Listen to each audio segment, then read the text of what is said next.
everyone. So a little update on the Marathon Diaries. This week, well, it's kind of week 2 of the diary, but really only week 1 of the training. So the schedule, the 18-week plan that I'm going to follow was supposed to start on Sunday, but I actually did the first run on Saturday. And the reason for this was because yesterday I was teaching a 3-hour hip opening workshop, excuse me, and I needed to do along the sequence we were teaching. I needed to practice that in the morning before going out to teach. And so I knew that I would not have time to do the run and do the hip practice. It was just going to be way too stressful and too much. So I moved the run forwards to Saturday. It did not rain on Saturday, quite pleased to say, and I had a really nice run up in the fields. The first run on the plan was a 10k, except that it was 10 minutes on and 1 minute walking, basically. So 10 minutes running, 1 minute walking the whole way through. And the pace was, I cannot remember what the pace was off the top of my head. It was quite slow compared to what I would normally run a 10k. So my typical way of going out to do a 10k or whatever it is, a long run, is just to go out and try and nail it. And it's not like I'm trying to get a PB every time I do it, but very much I would be trying to run it as, relatively fast to do a time, as it were. So my first instinct when I saw that it was, 10 minutes running, 1 minute walking, I was like, oh God, this is just going to it's going to take ages and it's going to be really annoying. But the last time I started training for a marathon, which was back when it was about 12 years ago, 11 or 12 years ago, I basically effed up the plan big time, partly because I ran on an injury, but that was a little bit like I didn't know how bad the injury was and inadvertently made it worse.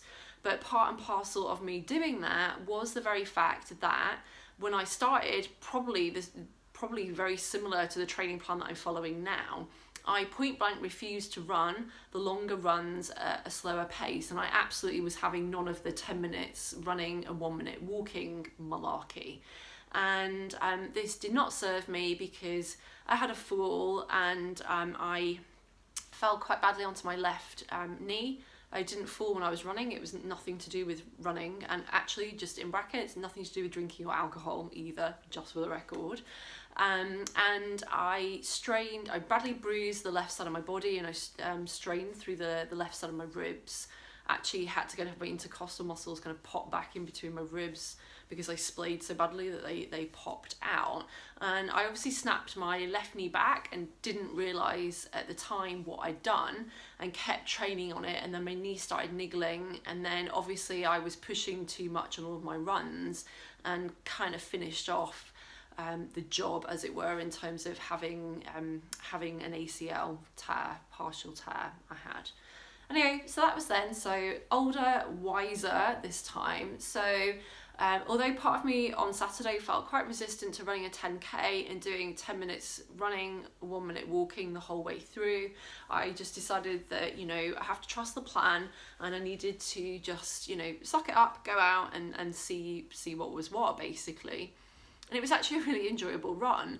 I realised that I went up in the fields, and I realised, the 10 minutes running, 1 minute walking really served me because I was on on trails for a good part of my run, and parts of it were really muddy, which coincidentally happened to time with the walking part. And this was actually really helpful just because it's the mud up there gets so, especially around the farm, it gets really thick, and it's actually really difficult to run through it without losing your foot into a load of mud. Just to clarify, I'm not really asked about the state of my trainers per se, but it's actually just your feet get wet and it feels really nasty for the rest of your run. It's kind of gross. Also, I do sometimes worry about slipping, and especially having had the knee injury and also more recently falling and hurting my ankle, I really don't want to be slipping and sliding and tweaking my left ankle out. Although it's better, it's obviously still susceptible to being thrown off quite easily. So the walking worked because it meant I could walk through the muddy bits, and that timed really nicely. I also realised that it just gave me time to appreciate the day and appreciate the beauty of the countryside, which at the moment looks really gorgeous because of all the autumn colours on the trees. And it was a really nice, really sunny day, and the view of the fields is amazing. It really helped me to run struggle free. And although by the end of the run, I mean, obviously, like, this 10K took an hour, I think a little bit over an hour. When I finished it, I was a bit like, oh, I don't feel as tired as I would do normally. I haven't like done enough. And it's like you really need to move away from like what's enough. If you're training for a marathon, and this is what I told myself, is training for a marathon is 42 kilometers. So if your first long run is a 10K run and you're finding it quite comfortable, hallelujah, there is hope for you, girl, to run 42. So this is kind of what I realised. And actually, to me, it's really nice. So I got back to my flat. I did a little bit of yoga, some stretching and some yoga just to, you know, warm my body down. And then it was really nice not to just feel like I'd really exhausted myself, which is often what I have, which I realise now is often what I have been doing on my runs. It's like I don't do very much and then I'm like all in, and it's like the whole flipping shebang, you know, and then you just end up burning yourself out. None of that this time. So yeah, so that was Saturday's run.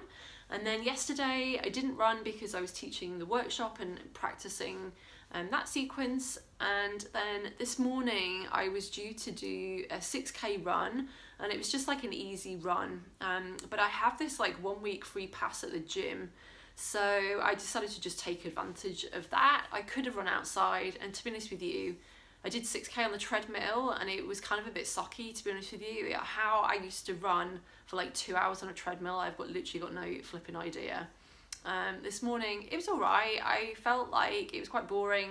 Like I was really clock watching because basically there was nothing, there's no view or anything to look at. I felt like I don't know, either the stats on the treadmill were completely not accurate, or both my Garmin and the running app on my phone are completely off. Because I'd set myself to run at the pace that was set on the plan, which was about 5 minutes 50 per kilometre, which is not fast, but it actually felt way more challenging on the treadmill than it would have done outside. So that's quite interesting. I also noticed that on the treadmill, it's really easy to heel strike. I felt like I wasn't really running in terms of the way my feet were hitting the treadmill, in the same way that I run when I run outside on the trail or just on the pavement. And I think that's partly because you're trying to keep up with the pace that you've set the treadmill at, and so I think the focus becomes more on that rather than your actual foot placement. So that's quite interesting, and interesting as well that I actually found it tougher today, and I wonder if that was just because I my form wasn't right, because I was on this, you know, the hamster wheel that is the treadmill. So I'm not knocking the treadmill, and I think I am going to join the gym, so I've got it to, you know, so that I can use the treadmill if the weather is like really shitty or really cold and I need to do running, and then I have that as an option. I don't think that's a bad thing. But this morning did really make me go, oh, actually, I could have just run 6K outside and then come in and done like some leg weights, which was what I did afterwards for a little bit. Yeah, so that was today, and then we'll see how the rest of the week goes. Have my parents visiting me at the weekend, so I will have to see as to when and where I fit the long run in. I have committed to working some stuff at the weekends and on Sundays in particular for covering classes over the next month or so. So Saturday might become long run day, just because I think that might fit better in with my schedule. So I'm cool with that. I mean, the plan, you know, I need to get the plan done, and I need to be sensible about where the particular types of run go. But at the same time, I need to not be like, oh, the plan says this run has got to be on a Sunday and I have to run it on that day, because, you know, we all know that that's kind of not really viable, and it just, you know, you set yourself up for a bit of a fall. So trying to stick to the plan, the acknowledging and being flexible with my my work schedule and social schedule as well. So yeah, so that's today. I've just been to the hairdressers, hence the fact I look like I'm going to a wedding or something. I love it when my friend Emma does my hair and dries it, because let's face it, you never normally see me like this because I cannot be asked to dry my hair like this ever. But I do really appreciate it when someone else does it for me, so that's really nice.